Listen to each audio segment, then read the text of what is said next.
Hello there. How you doing, Brianna? Hey Scott, I'm doing good now that we're on the air.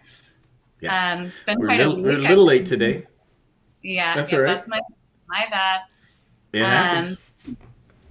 I'm doing good. I've had a solid week of a lot of diving deep and really just digging deep in many different avenues, many different sectors.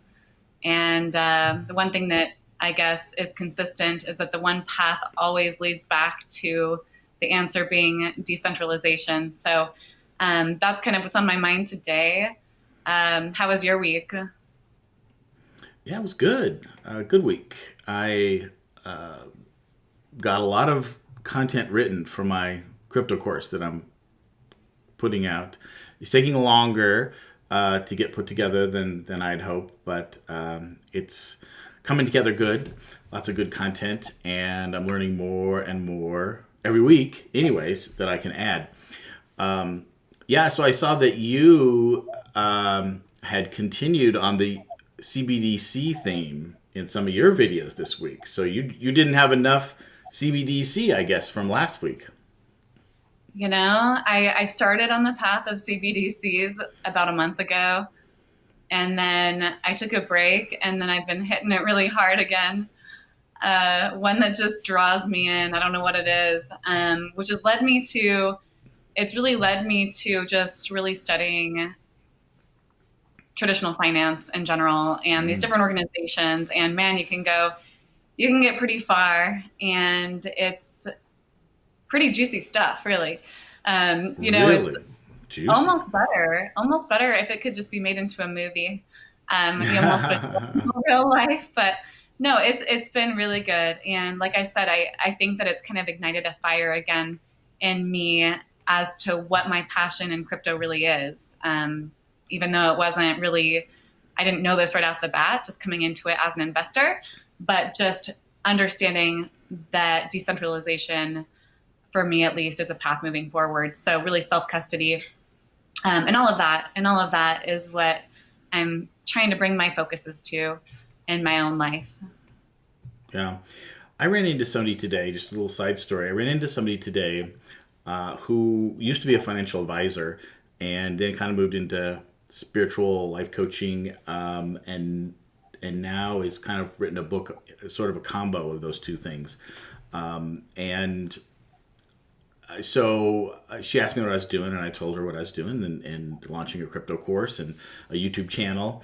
And she said that she had been so she didn't know that much about crypto, but had been to a conference where she actually speaks on a lot of different stages with different speakers, and she was at a crypto conference speaking, and so she heard lots of information about cryptocurrency.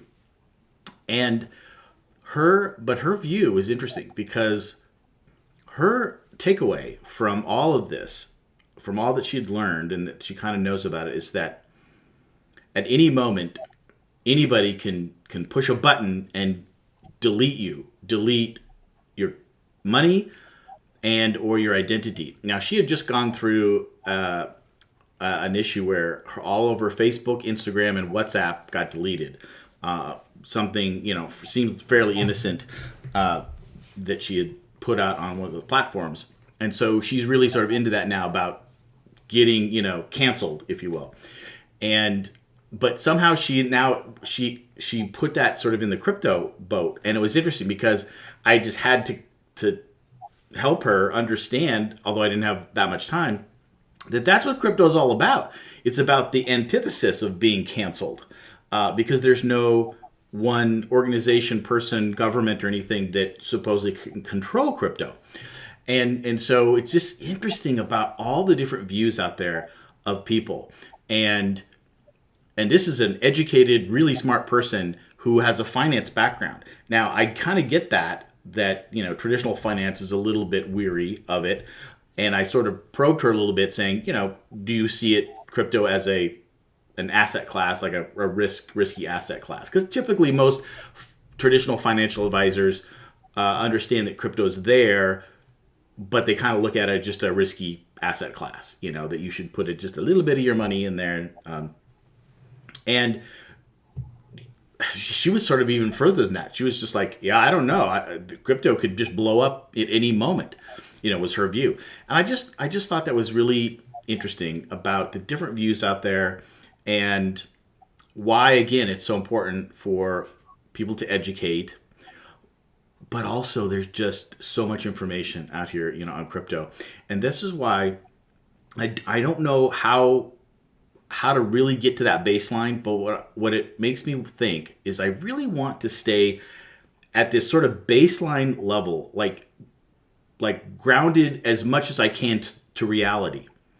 And so what I said to her was, that, and I explained just briefly about how crypto was created, and I call it sort of the utopian view that Satoshi had about complete decentralization, and that I, as a realist, see that that's probably never going to happen, and that there's going to be something in the middle, and that right now a lot of regulation is coming in, it's getting a lot of headlines, but we don't want it to go overboard. And so that's kind of my platform. It's like I, again, and that's sort of my life as a centrist. I really want to kind of roll down that middle because I just like living in that area because either side. Now I appreciate people's views that are on one side or the other. They're like, hey man, I'm all in. It's either all in or nothing for me. What do they say? Ride or die. And but that's fine. That's why we can all talk about this. But to me, there's got to be this baseline, and so some of the stuff that we're going to talk about today in some of my articles, again, it's about regulation, of course, and I know you're going to be talking about it too, I'm sure. And I just want people to understand that we are super, super pro crypto, and sometimes I don't like to bog people down with all some of the negative talk, especially when you talk about regulation and maybe CBDCs and the fear of the government coming in and kind of mandating this. But I think it's important just to talk about it and educate it. So what we'll try to do here is we're going to bring it up, hopefully in a positive spin as much as we can, because that's kind of both how you and I roll. But I want to make sure that people are grounded and understand and don't, really smart people that think that, crypto could be deleted with a button, that kind of scares me. Now, I guess again, on the other complete side of that, I suppose it is possible, right? Because once everything is digital, Right. It could be deleted, if you will. Now, you and I know that impractically can't happen, and that Bitcoin was built and blockchain is built on the stability of that never happening. Because you've got such a decentralization. Certainly with Bitcoin and the Bitcoin network. It's never been hacked. It's never gone down in the 12 years it's been around. So, yeah. So, you have any comments on that, or what do you think about that? It's just kind of the stuff I just brought up. Yeah, I think that raises it's a common question, and I've asked myself that. I have that exact same drink, by the way. It's a fridge. I love those. And it does raise a common question, and I have asked myself this when, you know, what this would really entail is shutting down the entire power grid. Yeah. I guess is kind of where I go with it, and it's been something where I'm like, man, if I have everything in these assets and it's all sitting in my crypto wallet and I have it in my pocket, I have it in my hardware wallet, and let's say the entire power grid is shut down, how can I access that? And I've kind of gone back to that. That is like absolute worst case scenario. Will that ever happen? I don't know. But if we get to that point, then really there's not much that's going to be substantial when it comes to cash in your bank. If that's where it really came down to these worst case scenarios, which, you never say never, but like that's kind of as far as I could see that going to where it would just be push of a button and, maybe with the rollout of CBDCs, if it got to that point with this, there's some urge for control. And I don't think it's going to be successful. But yeah, there's that fine line too. There's that decentralization and that regulation is going to come in, and hopefully somewhere in the middle where, we want to be able to be playing by the rules. We want to pay our taxes and make sure that we're playing this in a fair game. It's not to be decentralized to try to, at least for me, to try to get away with some kind of illicit activity. It's just right. Because, it's taking that ownership, kind of moving on to, wow, like we have the opportunity now here. We have this opportunity where, do we really need this traditional finance to continue, or can we be our own banks? Like, can we be our own bankers, and can we be in charge of ourselves and take that responsibility and that accountability? So for me, that's kind of why, I choose that path of wanting to have that self-custody and that decentralized route, but still playing by the rules to where we're, paying our taxes and doing all of that. So, and I guess just one more note to add to that, when it comes to all of the different headlines and the different views and opinions, and I even had to check myself and be like, okay, getting this kind of fear within me, like, oh, crypto, is it going to be banned? Is it going to be banned? And that was just that one-sided view. And I've known that for so long. I used to stay away from those headlines completely when it comes to mainstream media. But all roads right now, when you look at the action behind what's happening inside of crypto, we have more institutions, more adoption by the day, more even, there's just so much that's happening that's moving in that direction that it looks like it's in good standing. So it has to do a lot with what information you're taking in, how deep you're going into those rabbit holes for whatever side. Yeah, I guess that's my comments on that, Yeah. I guess. Well, I think that. Well, one of the comments I had was, yeah, if the power grid goes down, then we got a lot more problems. At that point, there's no money, because the banks would be shut down. Everything, traditional finance, everything would be shut down. So, at that point, yeah, we got serious problems, right?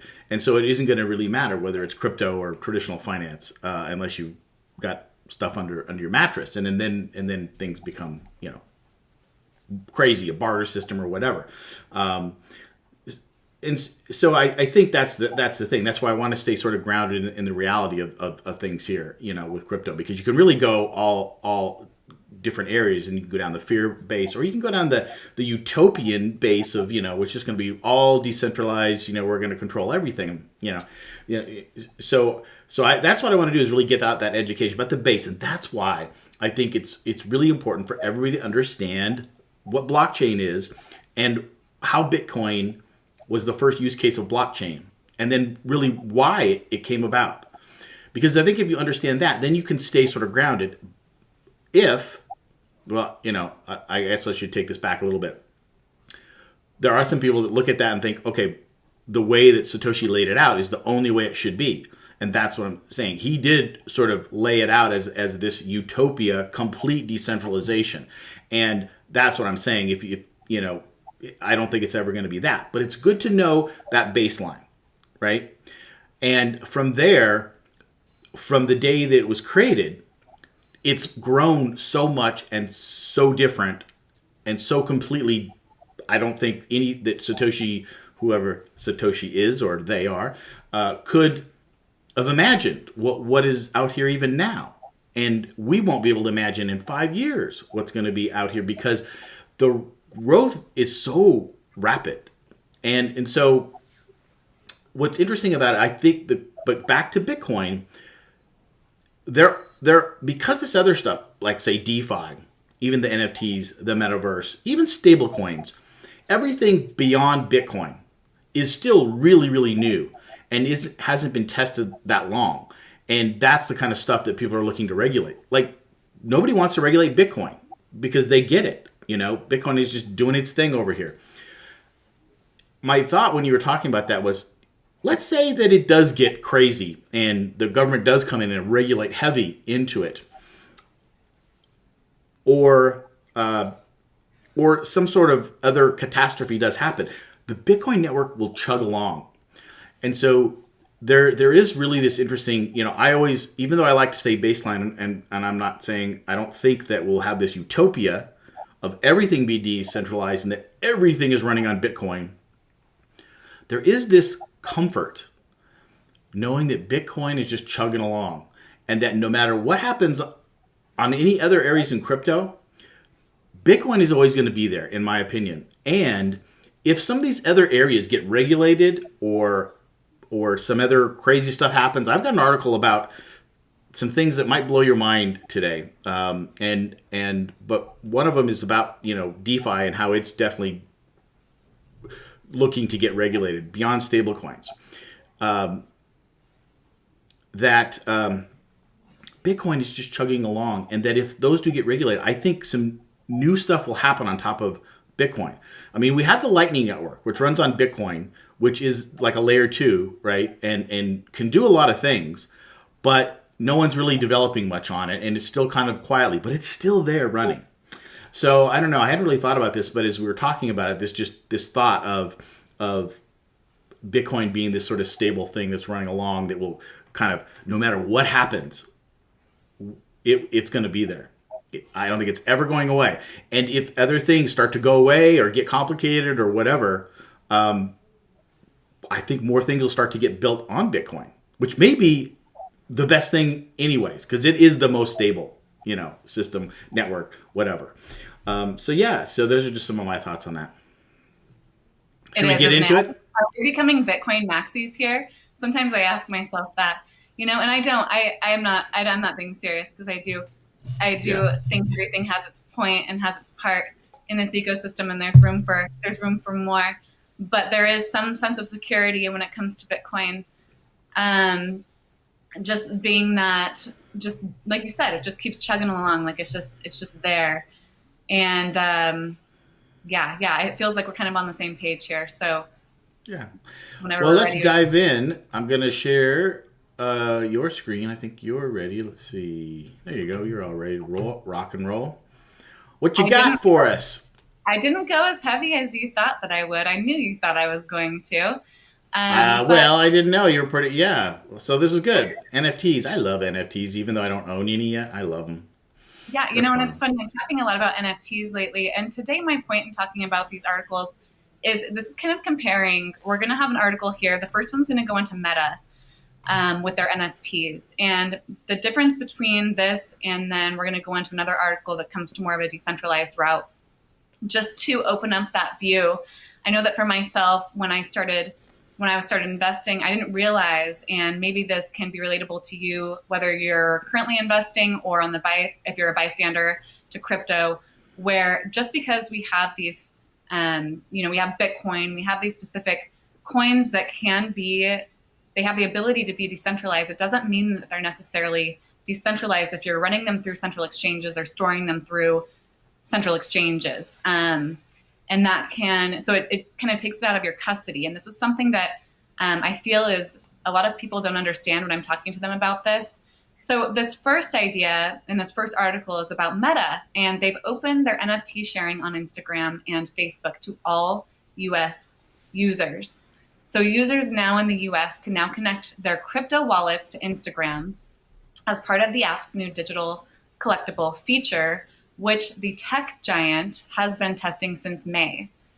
So going into this article, NFTs have finally arrived on Instagram after Meta announced Thursday the long-awaited arrival of its digital collectible feature to its millions of users in the US. NFT functionality on Instagram has been in testing since May, but on Thursday it became available to every user in the US. Users can connect wallets from Coinbase, Dapper Labs, MetaMask, Rainbow, and Trust to Instagram. Instagram users can also cross-post their NFTs to their Facebook accounts, according to the blog post. And today we're announcing, this is what Meta announced, today we're announcing everyone on Facebook and Instagram in the US can now connect their wallets and share their digital collectibles. Additionally, everybody in the 100 countries where digital collectibles are available on Instagram can now access this feature. And then just one other thing, the announcement comes on the heels of the company's CEO, Mark Zuckerberg, selling an NFT of his childhood baseball card for $105,000, which was actually, I remember seeing that and it was a really cute little picture of Mark Zuckerberg. And so I guess the reason I decided to choose this article today is because thinking about, okay, this is a great feature when it comes to Meta, people can share this, but for me, as somebody who wants to stay as decentralized as possible, do I feel a need in connecting my MetaMask wallet to Instagram or Facebook or any tech giant, really, for that matter? And I'm curious kind of what your thoughts are on that, Scott. Yeah.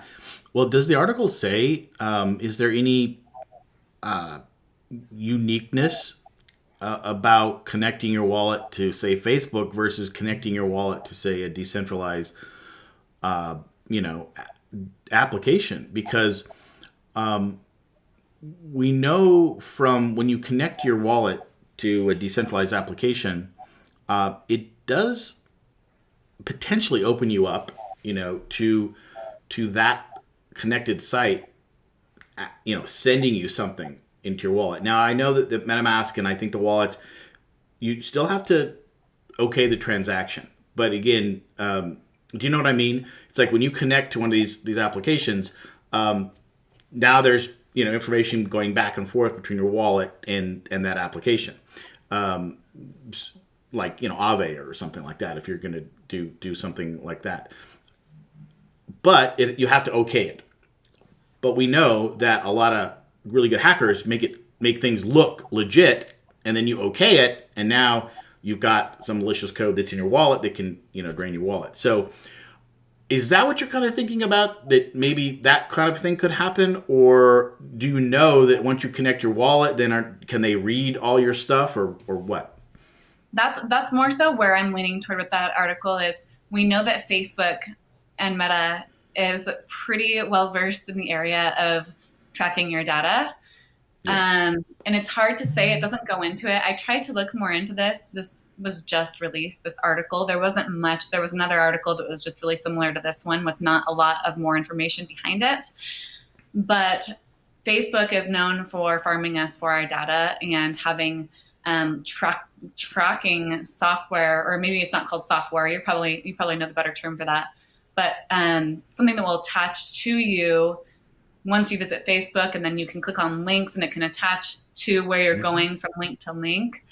Yeah. Um, and so it does make me wonder in anything, any app, when you download an app onto your phone, there's a lot in that fine print that we may not necessarily, really Right. be signing up for. And so that's where, to me, when I saw that, just when I happened to see it, was kind of after my really feeling the need to be decentralized and not giving my information away, especially to tech giants. Good point. And so that right there, and I think, it's going to be one of those things, it depends on, to me, I look at it as if I have an NFT that I want to show, why would I not just, I guess, have a picture of that and put it on my Facebook rather Right. than Just post it. connect it Yeah. directly? Yeah. Well, yeah, good questions. And I think you're right. This is something that is interesting to look in now that it's available. I think I want to look into it too because, I don't own an NFT, PFP, profile pic or whatever. But if I did, I think I'd want to share it. I'd want to do that, and that's part of that is your profile pic, whatever that is. And although Facebook's a little different than Instagram and Twitter, um, people want to show that off, and that's why they buy these things. They want to show it off. It's a good point. Now, in Facebook, when you connect another app to Facebook, let's say it's like Buffer or any other app that you want to connect to it to share stuff, it goes through that little connector app, and it tells you what Facebook will be able to read and what it'll be able to do, in that little connection. So I assume that that same kind of thing will have to pop up in your wallet when you connect your wallet. It might not, because now when you're doing that with decentralized, it doesn't really tell you that, because again, crypto is new and decentralized, and the user interfaces are kind of clunky. So when you connect your wallet to a D app, it doesn't make a lot of sense. It doesn't do that, like, at least like Facebook tells you, before you click that, what it's going to be able to do and not do. But just like we all know, in Facebook, we've given permission for Facebook to do everything. It's not like they, for the most part, haven't underhandedly grabbed our data. We've let them. We've allowed Facebook to do it, and a lot of these other software companies. So even though we didn't really know what we were allowing, and they're doing things that we don't really know, we did allow it. So it's just interesting. I don't know, but again, another seemingly kind of innocent little article or piece of news that has lots of implications and lots of questions. So yeah, good one. So we'll go into my next article. All And right. the other article that I have has to do with Uniswap. Cool. And what Uniswap is doing is they're trying to take it to the next level. Uniswap is a decentralized exchange. Have you used Uniswap before, Scott? Just curious. Yeah, that's one of my favorites. So it's the largest, I think, DEX out there. Yeah, so I like Uniswap. It is. And it kind of goes into that as well and kind of puts it into perspective as where it lands when it comes to when it's up against those centralized exchanges. So what Uniswap wants to do is to bring your digital asset experience into one place. So they're kind of moving on to NFTs. The Ah, DeFi sector's largest decentralized exchange is embarking on a major expansion. And there was a conference, and what they released there in this conference is that they have several new products to continue growing the exchange's market share.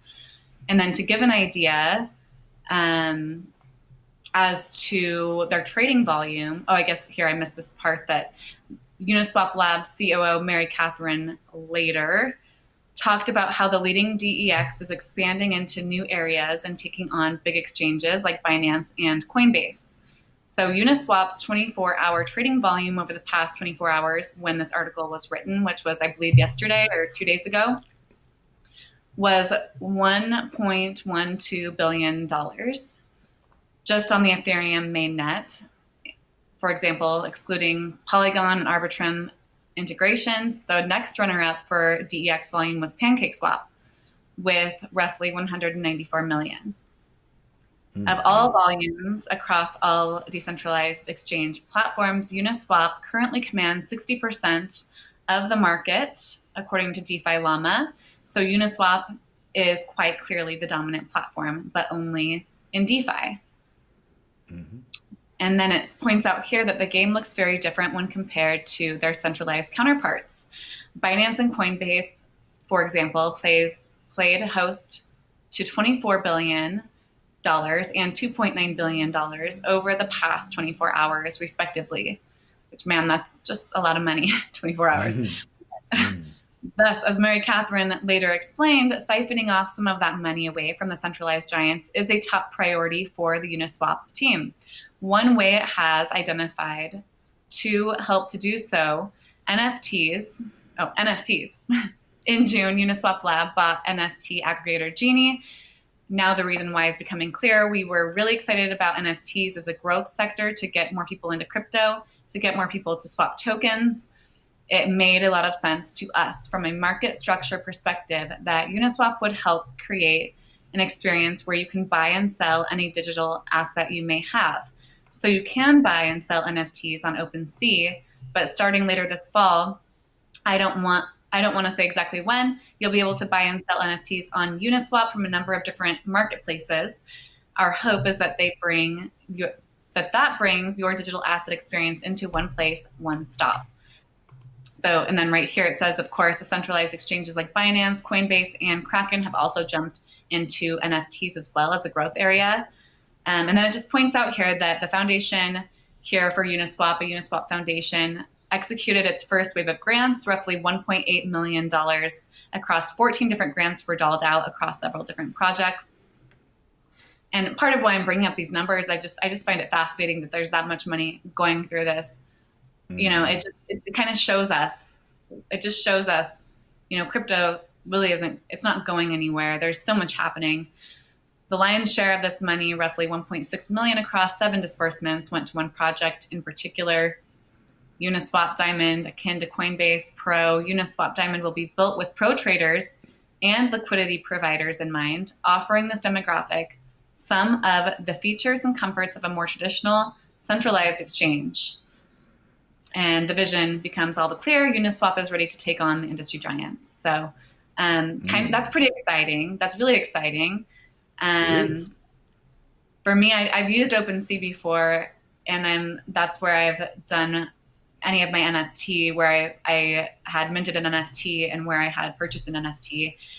I'm not a huge fan of OpenSea, and it would be nice to be more on that decentralized exchange to be able to deal with NFTs. I haven't done much with them at all recently, but it's cool that that's happening. Well, and OpenSea has pretty high fees apparently. I think I've heard other comments about that as far as OpenSea. They were the first out there, really, first open market. I think they were the biggest. Everybody wants to get into NFTs, which is cool. I wonder where that's going to go. It's just like everybody now wants to offer NFTs, and I think it will just be kind of it'll become more and more mainstream, NFTs. And as the metaverse rolls out, NFTs are the backbone, really, of it, of the metaverse, which is interesting. And it becomes more like assets to actually run and play and do things in the metaverse. The assets are NFTs. And so you use crypto tokens as the basis to work inside of a metaverse to buy NFTs, which may be an asset that you are using to play a game. And I just think that's really interesting because it's not all about the art necessarily. In NFTs in the metaverse will be any sort of asset that you can do things with. And that's why I'm now becoming more and more fascinated with the metaverse, because what the metaverse I see is it's just taking all the parts of crypto and just folding them all together. Because of course you've got cryptocurrency, you've got NFTs, you've got it's all blockchain based, and you've got Web3. So just anything to do with all of that. So it's quite interesting. Back to Uniswap. Uh, yeah, why not? This is really good because right now, as far as I know, though, for the most part, you still have to use a centralized exchange, to get into crypto, to get your fiat in. Now there are a couple like, uh, is it not Kraken? Not Kraken. Yeah, it might be Kraken. There's a couple that you can actually upload or use your fiat and buy some cryptos. You can do certain things, but they kind of limit until you do KYC. So it's interesting to see how Uniswap will start to add these trading functions. Because typically in the decentralized world, the way that these dexes allow trading is from these automatic makers, like automatic market makers. It's hard to say. Where it's all about liquidity. And I was explaining this, a couple of sessions ago, where this is the beauty, I think, of how the ecosystem is formed. Because in DeFi, if you want to earn interest, you provide liquidity, and so basically you take your coins and you invest them or give them to Uniswap, right? And that now provides the liquidity for people to come in and trade back and forth. So that mechanism alone incentivizing us normal people that and say, hey, look, if you provide us coins so that we can trade back and forth, we'll give you part of the fees. And so the fees, so when you go into Uniswap and you say you want to swap, let's just say Bitcoin for Ethereum or something, they charge you a fee. And then some of that fee goes back to the liquidity providers. So it's just sort of this automated, all decentralized mechanism that just works, and it's really cool. Now, when you go into Coinbase or a lot of these trading and you want to do trading in these coins, that uses more of a traditional, oh gosh, what do they call it? But it's not a market maker. Oh, yeah, a market maker. And so basically, there isn't a one-to-one liquidity kind of like in these decentralized areas. They've got software that's just trying to buy and sell and keep the prices up. And it's a completely different mechanism. So now that they're going to add that, which is a more robust, like real trading, like because where you've got things like seconds, and you need to make sure that you've got assets that can buy and sell, and that there's ample liquidity. That'll be interesting to see if they can do, and why not? Because there is plenty of area to capture. And for people like us that want to be as much decentralized as we can, instead of going to Coinbase to trade, we can now use Uniswap to do that. And the difference between trading, literally, where you're using charts and you're maybe day trading, and now you can use like a Uniswap to do that. So yeah, I like it. You raised the point too, where you have to go through a central exchange to get to the decentralized. But do you? I mean, I remember really vaguely with MetaMask, and I didn't go this direction, and I want to look more into this because it did offer. I remember it offering another option at one point, and I'm going to look more into it. This was so long ago. It was the beginning of this year. That didn't come directly from a central exchange. It was, I can't remember the name of it. And I think it was like maybe like a cloud something. Yeah, there are ways to do it. I haven't done it through MetaMask, but I think they still use KYC. But yeah, we should look into that. Or if anybody knows, let us know how you can go. I know that you can. I know that there are services out there that you can get your fiat into crypto, but it's like not well known. Not many people do it. So I'm not really sure why. What the hiccup is. But even if MetaMask is doing it, my guess is that they're using a third party or some sort of KYC something. And I know that you can like with Kraken. Or why I'm losing the name of it. If it's not Kraken, it's another one of those. You can what? KuCoin? KuCoin, that was the one. Yeah, yeah, I know it started with a K. Yeah, I think it was KuCoin. You can import. You can go without KYC. You can get fiat in there, but then it's still limited. Like you can't transfer it out or swap it. So there is a limitation to it. But they do allow it without KYC, but they limit then what you can do with it. Yeah, same thing with Coinbase. You can open up a Coinbase account and not do KYC and buy Bitcoin, but you just can't transfer it off of Coinbase until you KYC. Anyways, yeah, okay, cool.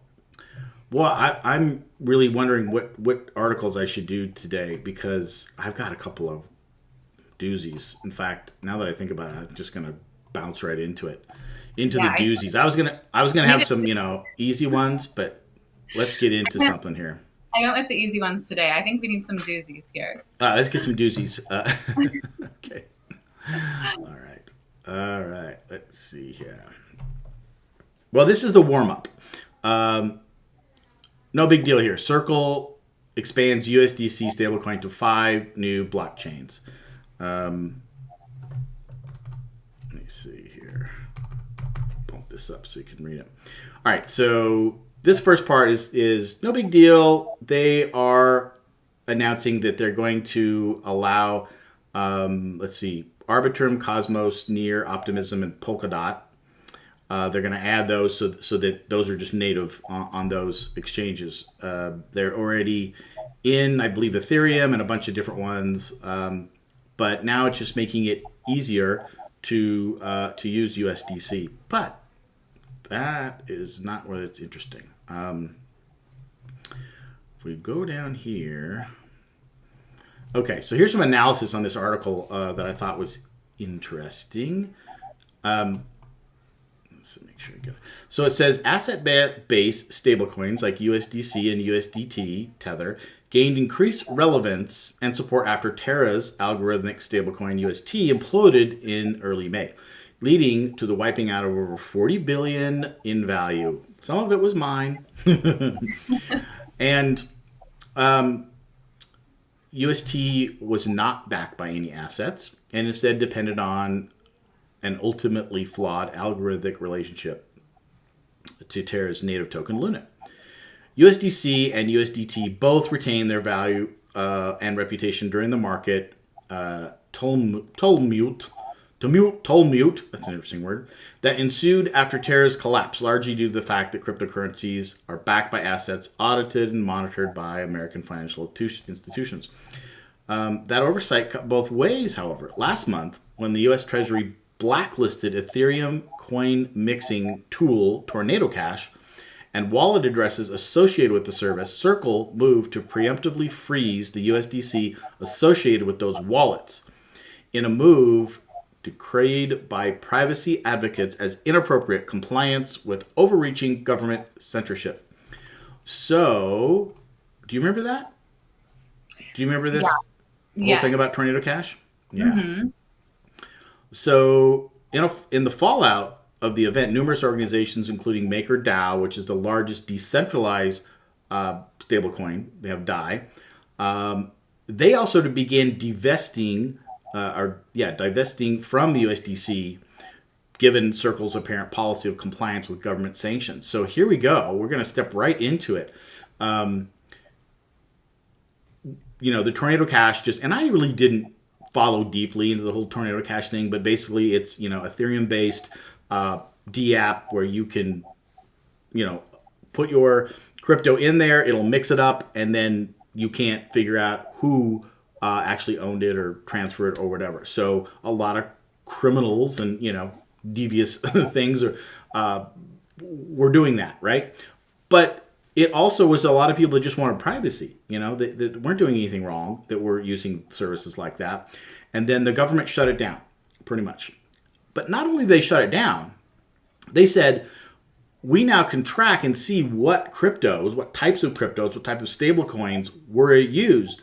And and we can track this. So if a transaction comes across another protocol and it's been flagged as having been run through Tornado Cash, then it should be denied somehow.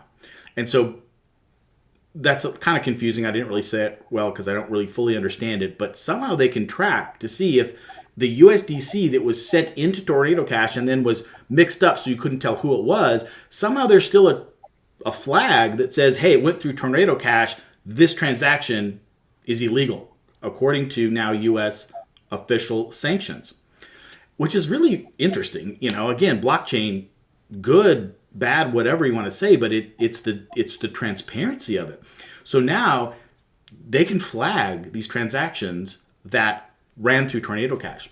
And so they said, hey, Circle and USDC, you should,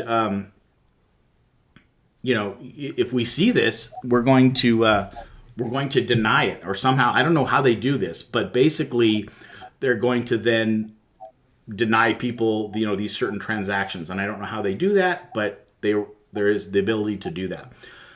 Now, Maker and I think, was it Tether, even said they're not going to do that. That if Tether went through there and it was flagged, they're not going to do anything about it. Whereas Circle somehow is going to say, hey, now this transaction is illegal and spread the news and not allow it and somehow. Excuse me. So I just find that really interesting.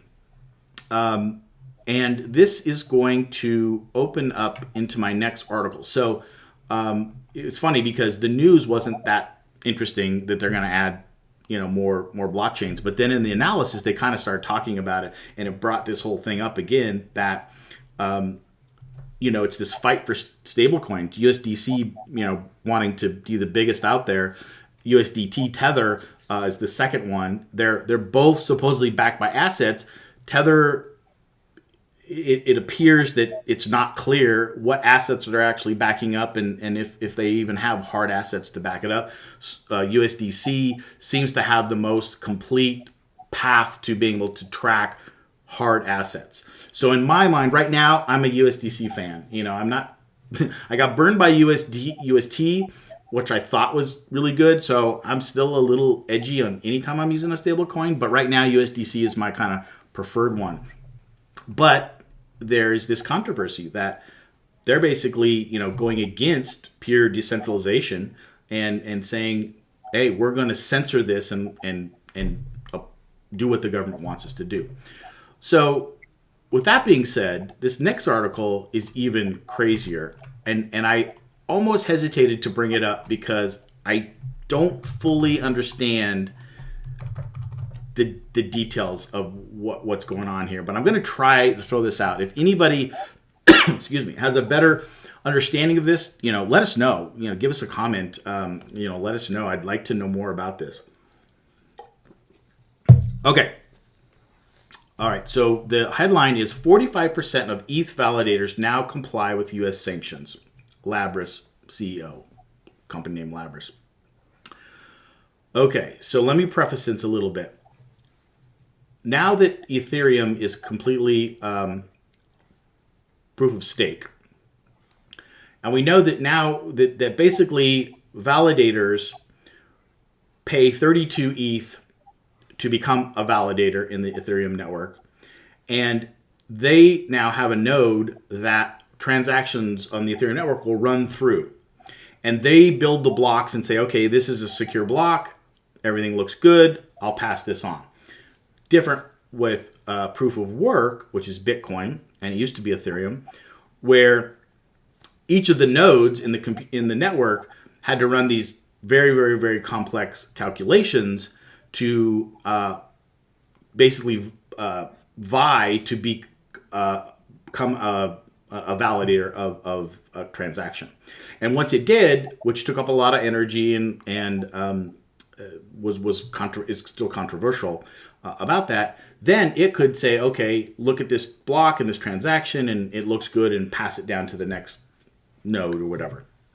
So proof of stake does this, but there's not the calculations to prove that you're a valid node in the network.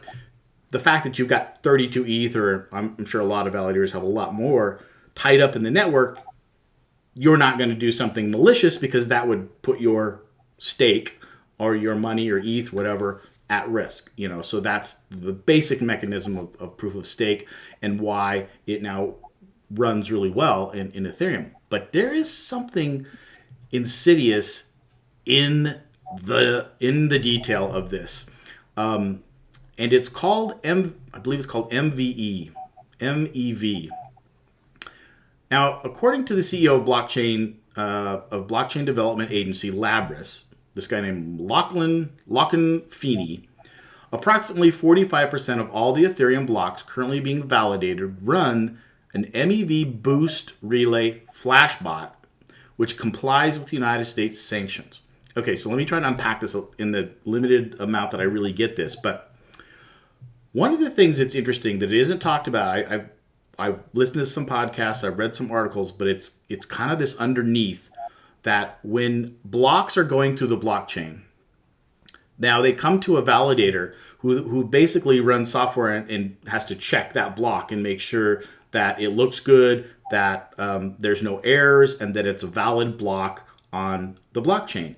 And it basically appends the block before it, and if it looks good, it'll append that to the next block and then send it on its way to another validator who will look at it. And there's multiple validations. And this is how the networks are secure. This is how they basically make sure that there's no invalid transactions, right? And so that all sounds fine, and people sort of understand as the basic of how blockchain sort of works. But what I didn't realize, apparently these validators have the ability to pick and choose which blocks they want to actually send on. It's not an automatic thing. It's not automatic that a block comes in and has to get checked and they can send it out, validate and send it out. They can pick and choose which blocks to even look at. Which at first I thought, okay, when I first heard about this, I thought, okay, that's interesting. Because if that's the case, then they can pick and choose. There must be some reasons and incentives that they would pick one block over another block, right? Well, apparently there is. And what this MEV Boost Relay Flashbot does is it now looks and has some code in there that says, is this block, does it have a USDC transaction that might have gone through Tornado Cash? And what this does is it flags those. And it says, whoops, this block has a transaction that it does not comply with United States sanctions. And they can do something with that. I don't know. This is where I don't really know the answers. Do they then reject it? Do they flag it and send it to the authorities? I don't really know what happens. But just the fact that this happens is kind of scary in a way. And so what he's saying here is that most of the validators now are using this piece of software, this Flashbot, to check this and see if this block meets United States sanctions. And then going on, it says, speaking to them in an interview, Freeney noted that while the reports have stated that 25% of all blocks validated since the merge comply with United States sanctions, this is a lagging indicator, and the current number is likely closer to 1 out of every 2 blocks. So again, he's saying 1 out of every 2 blocks is being checked for that it's being sanctioned. Then he points out that this MEV Boost Relay are regulated businesses, often US-based, and are censoring certain transactions in the blocks that they build, particularly transactions from Tornado Cash. The CEO also points out that validators have a financial incentive to use MEV-boosted relays that would drive an uptick in their usage, noting, and get this, the issue is that from the validator's perspective, these guys are paying them, sort of, to do this. So if you want to make more money, you just turn this feature on as a validator and you sort of boost your yield. Really? So, wow.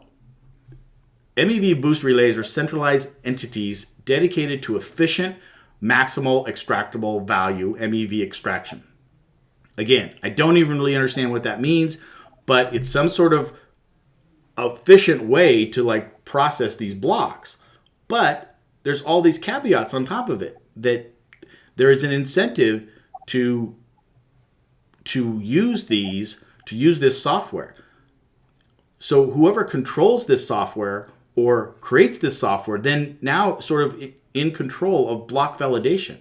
And again, I may be blowing this a little bit out of proportion, but this scares the hell out of me.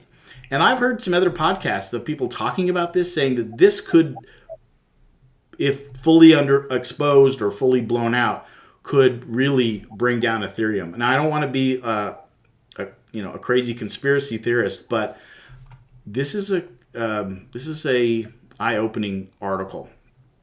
It says, this guy says that we're just trying to raise some awareness of those who are unaware that by running the software, they are potentially contributing to censorship of the network.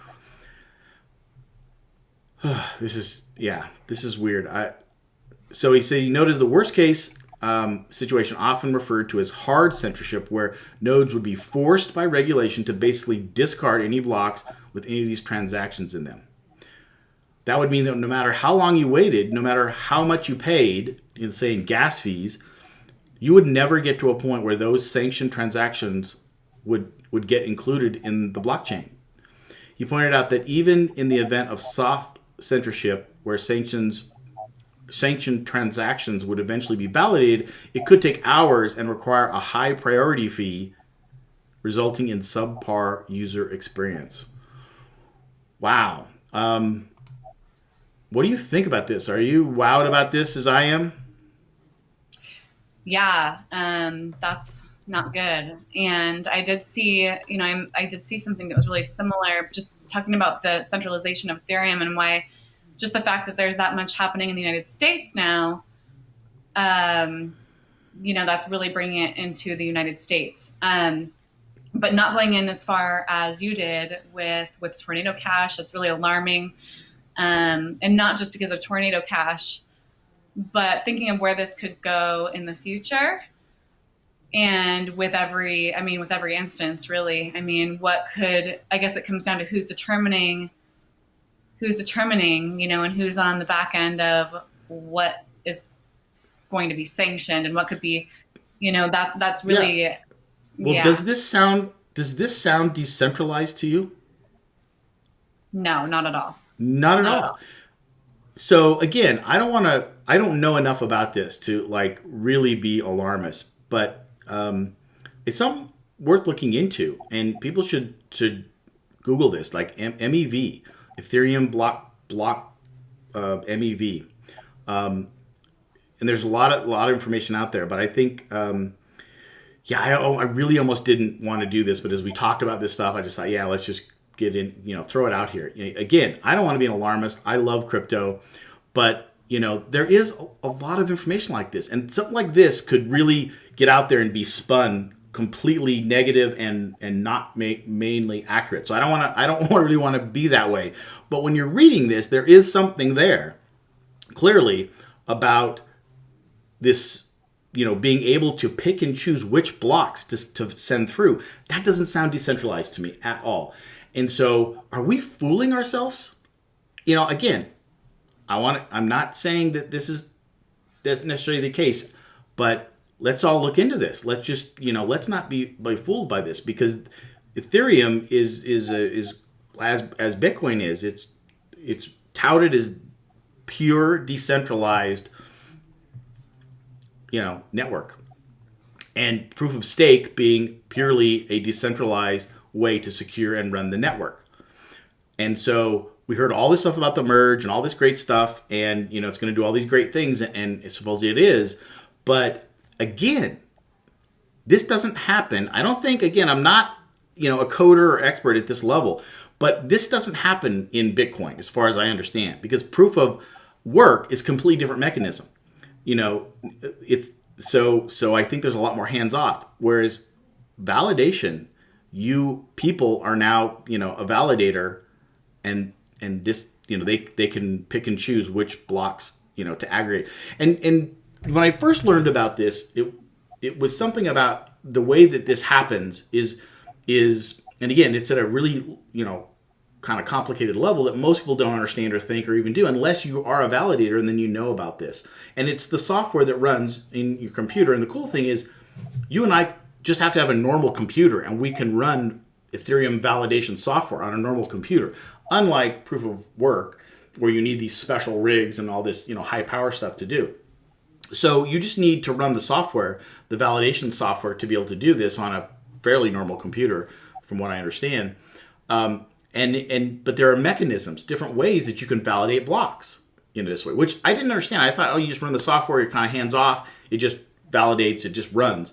But there's this flash bot kind of software that you can turn on or turn off. Again, that doesn't seem right to me, that you should be able to pick and choose. It should be sort of standard. It's like if you're a validator, everybody should be the same, running the same software, doing the same thing. It doesn't sound like that's actually the case. So I don't know. It's just what it sort of brings up again. Interestingly, I didn't plan this, but as we were talking about at the beginning of the broadcast, how there's lots of different information out here, and how when I was talking about this person who's this financial planner, really intelligent person, but her view was that, hey, crypto could be just shut off by a button. So if I've got all my money in crypto, it can be just shut off like that, which and we talked about it a little bit, I suppose could happen, but really in reality, that's not going to happen, because if that happened, everything would be done. It's like, that wouldn't solve, traditional banking is all digital anyways, even without a CBDC, it's all digital, right? I mean, very, very little cash is actually used. So this is just another part of that crypto is this big, wonderful, wide world that has all these wonderful things, but it's so new, and there's a lot of moving parts. And where in traditional finance, you've got hundreds of years, basically, of the banking system and these financial systems that have kind of been there a long time, and you kind of know the cycles and what's going on. For the most part, crypto is not like that. And so I understand when people are scared about it. But again, it's my hope, and it's why I want to stay to a lot of the basics for the most part about, blockchain, about Bitcoin and how it was done. But, now you've got Ethereum, and maybe there's some things that we don't fully understand about it. So, juicy. You used the word juicy. I think this is pretty juicy. It is. And, you point out there's so many different points there. And when the fall of Terra Luna, when Terra Luna crashed, I remember hearing this, and a lot of this had to do with Ethereum, and that Bitcoin, that ship had already sailed. There was no way for control to get in with Bitcoin. It was already well past that. It's already within the hands of the public and private people. But with Ethereum, there was still a way to do this. And so that we saw the institutions really getting into Cardano and Solana, because they were still such at an infancy point, well beyond Ethereum and well beyond Bitcoin. But with Ethereum, what happened is there was so much fear and there was so much panic with Terra Luna, and we saw the whole market crash and come tumbling down. And then we saw Ethereum get down to these really low prices. And then we saw a lot of institutions come in, and what some people were saying was that was part of this plan to be able to get a hold and handle on Ethereum. Kind of take the reins of what, and be able to pull those strings a little bit with the market. And, call it conspiracy theory, call it whatever we want to call it. We have to address, that there's always this need for whatever it is. And there's this need for, in traditional banking, this control. And with, we want to believe, and, we can see it like we can see with Bitcoin, we have this availability to be able to transact peer to peer. And it really is this incredible technology and invention where we can remove those entirely. And just to be quite frank, at least from my view, the bankers don't like that. Like, they don't want that because it removes their control. And, so yeah, I think it's scary, those points that you raised, because as we're seeing, with the regulations coming in, just where this could be headed and what they could possibly do when it comes to just kind of pushing, that button, like you said, and just freezing, I think at one point, so they froze the wallets, and I don't know, that's definitely from Tornado Cash or what? Froze the wallets? For the tornado, sorry. With the USDC and blacklisted, which kind of leads us into, I know that there's a lot of talks about privacy coins as well. which is even almost a step further than Bitcoin. And there is somebody within our group I would like to get on here one day who was talking about privacy coins. I think it's XMR, I want to say. So I'm just starting to kind of look a little bit more into that. And I don't know anything. I'm just very beginning research into privacy coins. Okay. But yeah, I mean, a lot of different points, and it raises a good question as to what's happening with Ethereum and what will continue to happen. And it's still, I think we still have a lot to see of a lot of this, I think, until it gets to any sort of like just stable ground where it's just going and, kind of going in flow where there's not all of this. I don't know, Brianna. I think we're going to be pretty old. I'll be gone probably before that happens. It's got a long ways to go. It really does. But, we're early adopters. If we're here and if you're here listening to us, you're an early adopter too. No question. And, but it's really exciting. I've always considered myself a little bit of an early adopter, but I did not plug into, crypto until 2019 and then really get into it until, 2021, 2022. But it's still so new still. I thought, a lot of people think, Bitcoin's been around for 12 years. Well, 12 years is nothing. But people think that, I didn't get in early. I've missed the train. Well, that certainly isn't true because we've seen where Bitcoin goes up and where it can come down. So, wow. So now I think even more than just more now going over it and talking through it a little bit more, this MEV thing is my next research project. Because now I'm like, oh boy, I really need to understand this because I feel like I've opened this can of worms and I'm, it's like, I can't help but think of some of the negative connotations of it, but I don't want to be there. I want to know more about it. So I'm going to go look into that. So stay tuned. More information on the MEV and about this Ethereum thing because I opened this can of worms and now I've got to close this or at least try to get a handle on it because I'm an Ethereum maximalist, or maybe not maximalist, but I'm a lover of Ethereum because it runs a lot of the DeFi, which is really, where I spend a lot of my time. I don't want this thing to be able to, mess things up. So I better look into this. And so hopefully it's just, it is very complicated and detailed. And until you actually are running a validation node, it's probably hard to even grasp it. So I don't know how far. Maybe I'll have to. Can you loan me 32 ETH, Brianna, so I can become a validator? Oh gosh, yeah. I wish. If anybody wants to donate here. Yeah, donate to our fund, and I promise, I'll use it, for research basis only, and we'll figure this out, and you'll be the first, to get the data on my research. But I need at least 32 ETH, I think.